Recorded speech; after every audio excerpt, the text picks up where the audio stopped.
К другим событиям спасатели Якутии организовали полевые испытания новой разработки радиоуправляемого спас-снаряда.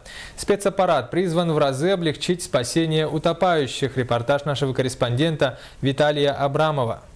Изделие представляет собой полую капсулу из стеклопластика объемом 50 литров. Внутри расположен электромотор, аккумулятор и механизм управления. Вес устройства всего лишь 3,5 килограмма. Сами спасатели ласково называют свое изобретение бревном, которое можно использовать на радиоуправлении до 300 метров от берега или судна. Идея родилась в далеком 2009 году, когда у нас на реке Рена произошел случай, что человек упал с борта теплохода. И после этого, значит, прошло достаточно значительное время, проходит значительное время, пока теплоход разворачивается, делает петлю, так называемую, по команде «человек за бортом». И все это время человек находится в воде и держится только за счет собственных сил. Во время полевых испытаний буквально за пару десятков секунд снаряд преодолел около 100 метров. Стоит отметить, что скорость составляет 30 километров в час, а запас хода до 10 километров.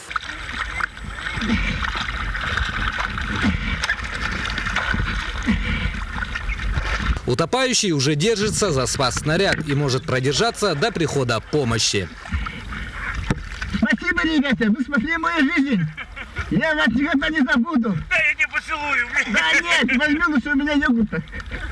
Со слов Андрея, так зовут нашего спасенного, капсула действительно надежная и сможет помочь даже нескольким утопающим сразу. Реально помогает, да. Даже там 3 человека может цепляться, даже больше.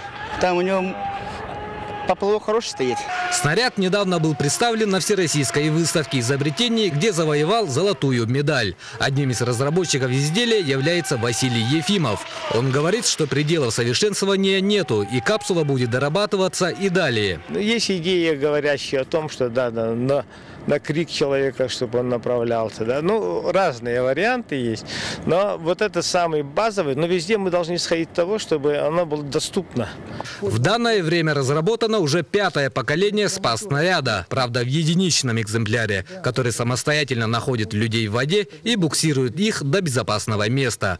Пока из-за отсутствия финансирования проект заморожен. Все разработки держатся только на чистом энтузиазме самих спасателей. Виталий Абрамов, Дмитрий Сергучев, НВК Саха, Якутск.